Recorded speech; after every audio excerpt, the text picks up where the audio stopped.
My husband is a millionaire, but I replaced him with a robot. Before you judge me, let me explain. I live in a beautiful home, the kind people slow down to look at when they drive by.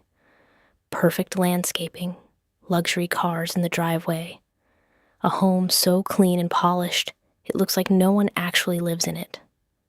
But inside, it's loud, busy, and most days, it's just me holding everything together. My name is Sandra, and I'm married with 3 kids, 2 dogs, and a husband who made sure we never had to worry about money. My bank account always had thousands in it. If I wanted something, it showed up. If I needed something, it was handled. He told me he loved me all the time, and I believe he meant it. But there was just one problem. He was never home. He was always working, or networking, or golfing, or celebrating another deal, or out partying after a long day. Sometimes he would text me his whereabouts, and occasionally he would call, basically to check in just enough to say he did. But he was never consistent. And while he was out building his empire, I was at home building a life, alone. He never shared parental responsibilities, not sometimes, not occasionally, not even when I asked. Everything fell on me. School drop-offs, homework, doctor's appointments, football practice, cheer competitions, meals, laundry, the dogs, the house, every single day. I never had a break. I never had free time to breathe or to pursue my own dreams and goals. And my kids, they missed their dad. Every time he left, they'd stand by the window saying, "Is Daddy coming back tonight? And why can't he stay?" Sometimes they cried. Not loud tantrums, just quiet, heavy tears that made my chest hurt. Because deep down, they already knew the answer. I told myself I could handle it. Then I told myself I had to. But eventually, I stopped convincing myself of anything. I was just tired, overwhelmed, alone in a house full of everything. One day, I broke down in a grocery store, right there in the aisle. I wasn't even crying loud, just standing there, staring, trying to hold it together. A woman walked up to me and asked, "Are you okay?" And for some reason, I told her everything. "My husband provides everything," I said, "but he's never home. I'm doing this alone, and I'm exhausted." She looked at me, not with pity, with understanding. Then she said something that changed everything. "You don't need another husband," she said softly. "You need support." I frowned. "What do you mean?" She leaned in slightly. "There's a place, not many people know about it." I blinked and said, "What place?" She smiled. "It's a robot agency called Adopt a Man." I should have laughed, but I didn't. Because at that point, I needed help more than I needed logic. The agency was private, hidden, and exclusive. And what they offered didn't feel like machines. It felt like solutions. I built him myself and made him attentive, present, calm, reliable, and emotionally aware. And yes, handsome. When he arrived, everything shifted. He showed up.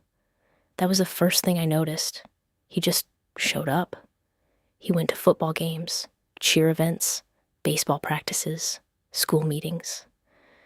He even sat beside me like I wasn't alone anymore.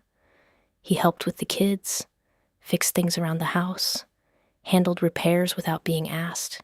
He took us on outings, planned vacations, booked experiences I stopped dreaming about years ago. And for the first time in a long time, I had help, real help.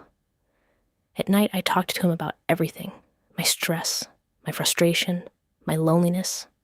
He listened every time.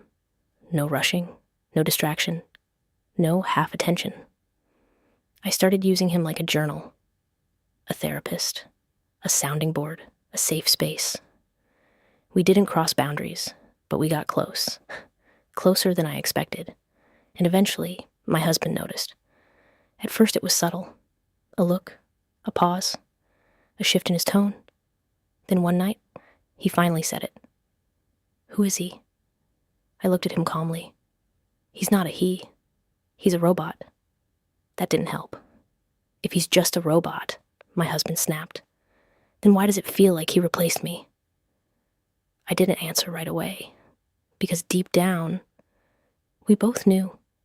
He changed after that, canceled trips, stopped going out, started working from home, not to reconnect, but to watch, to compete. His friends even came by one day. They expected the same version of him. Instead, they saw me in the background, relaxed, laughing, sipping wine, with the robot. They laughed and teased my husband. "Man, you got replaced by a robot? Couldn't even compete with programming?" But my husband didn't laugh. He was embarrassed. He shut down.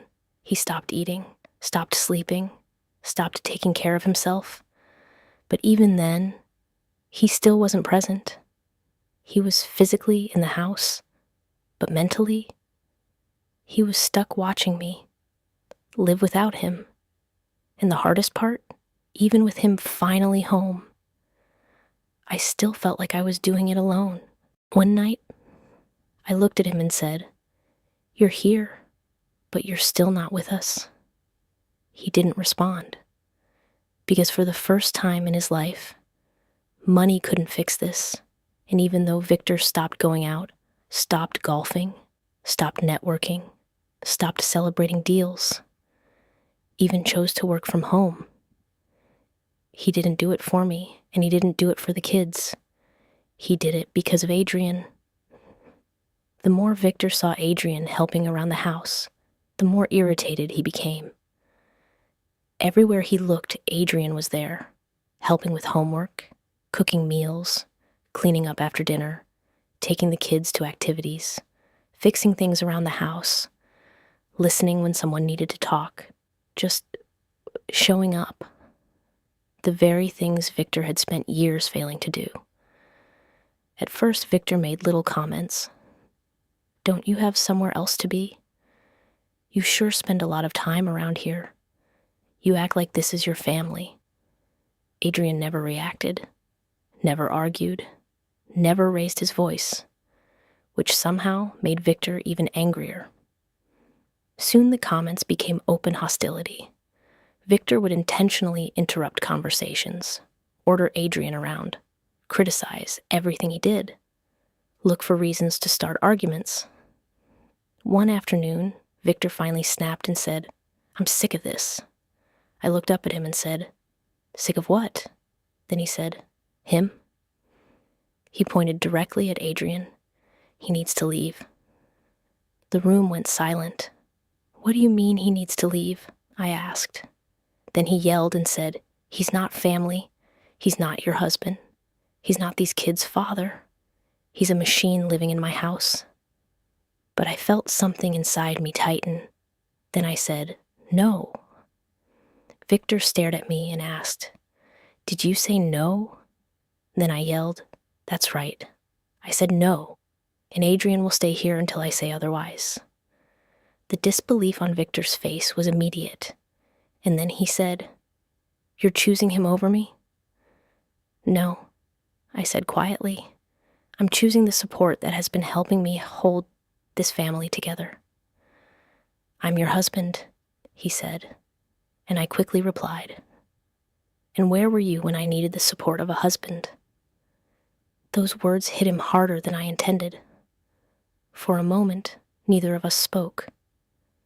Then Victor turned toward Adrian and said, "You think you're replacing me?" Adrian looked at him calmly and said, "I was never designed to replace anyone." Victor stepped closer. Too close.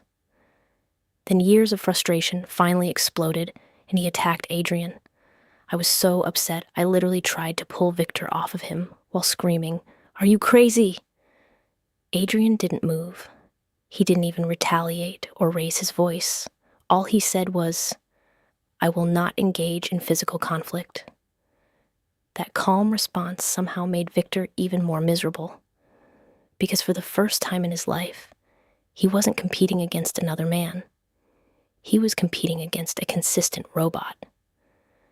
Days later, Victor gave me an ultimatum saying, "Either he goes, or we have a problem." I looked him directly in the eyes and said, "If Adrian leaves, I will leave too." The words shocked even me. Victor stared at me as if I had lost my mind, then said, "So you would leave your marriage? You would leave your children? You would leave me?" I folded my arms and said, "Yes. You left us a long time ago, Victor." His jaw tightened. Then he said, "But you are my wife. We are married.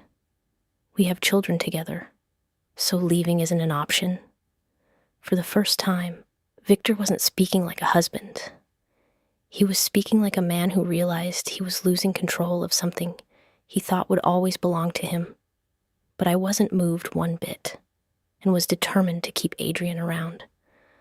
The weeks that followed were miserable for Victor. He stopped demanding Adrian leave, not because he accepted it, not because he liked it, but because every time he looked around, he saw Adrian adding value to our household. Adrian was good to our family, the kids trusted him, I depended on him, and he maintained the upkeep of our home. Eventually, Victor adjusted, and Adrian remained in our home. And every day, Victor was forced to watch the consequences of years of absence. One afternoon, exhausted and frustrated, he finally did something unexpected. He went to the Adopt-A-Man agency, not to get one, but to understand the intent of the agency and to find out what women actually requested. And he learned that the most requested attributes were presence, consistency, support, listening, partnership, not money, not status, not success. Victor stood there silently, because everything they were offering were things he could have given for free. And by the time he finally understood what his family had needed all along, we had already learned how to live without waiting for him.